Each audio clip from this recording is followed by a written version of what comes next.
The first video game I remember playing was a platformer, Super Mario Bros. 3 on the NES. It wasn't my console, I played at a friend's house.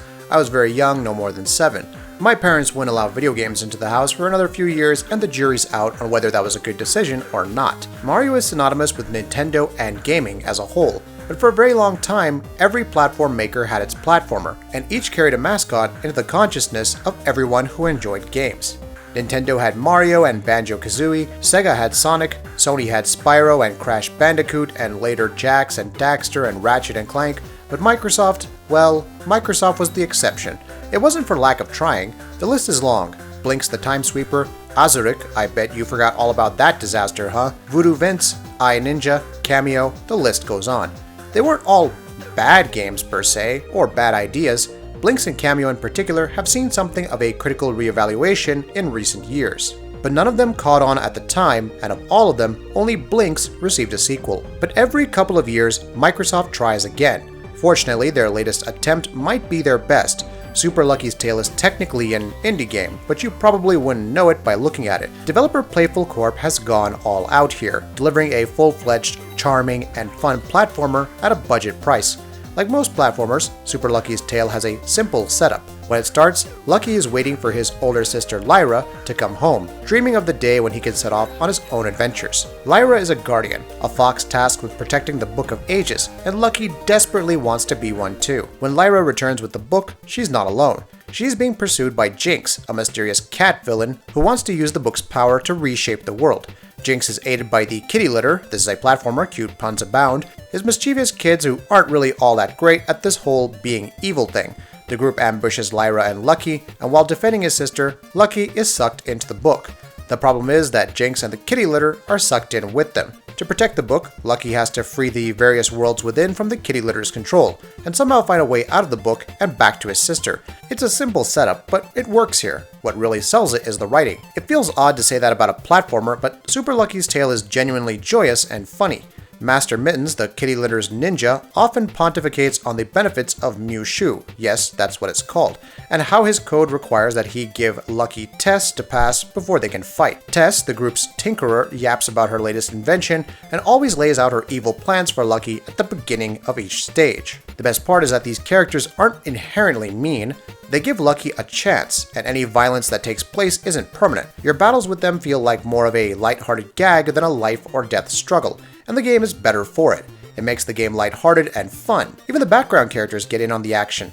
Friendly worms wear cowboy hats and sport Sam Elliott mustaches, speak in southern accents, and crack wise about their stubby arm nubs, while a mother badger complains about her unruly children.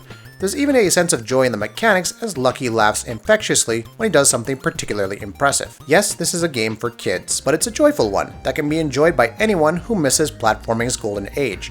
Charm doesn't matter if a game doesn't play well, but Super Lucky's Tale does. It's fairly basic. You've got your double jump, spin attack, and the ability to pick up and carry items.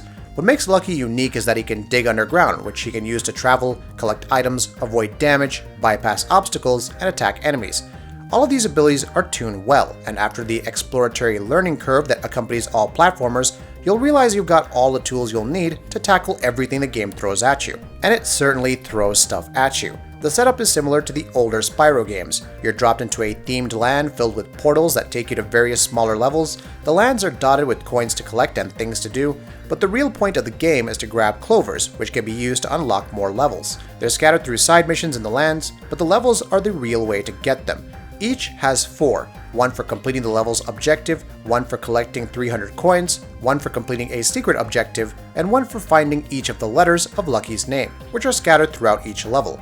The nice thing is that the levels are designed to be as easy or as hard as you want. The easiest clovers to get are the ones tied to a level's objectives, while the optional ones are much harder. You have to complete the main objective of the first level in a land to unlock the next one, and so on. But everything else is optional. You'll need to complete some of the optional objectives to gain the number of clovers you need to face a level's boss, but how you do it is up to you.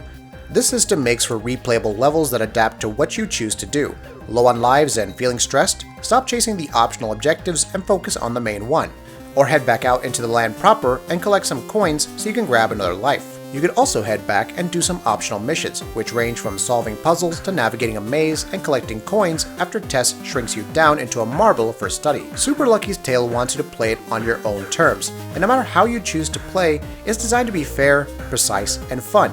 If there's one downside, it's that the bosses, while fun, follow the old hit them 3 times rule, which is a bit played out. Still, the game's gorgeous, animations are smooth, and everything is bright and colorful, like the best platformers of old. The sound design also puts in admirable work here, communicating danger and how you're interacting with your environment while providing character to Lucky and the surrounding areas.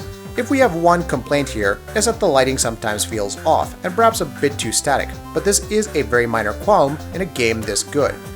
How you feel about Super Lucky's Tale will depend on how you feel about platformers. If you look for charm, whimsy, and tight gameplay, this is a game you'll love. It's not innovative, but its old school nature, precise mechanics, joyous feel, and beautiful game world evoke wonder and fun. This is how platformers were meant to be, and finally, Microsoft seems to have found theirs. Let's hope Lucky gets to come back for more. That'll be it for this video. If you like what we're doing, please go ahead and subscribe, and we'll see you next time.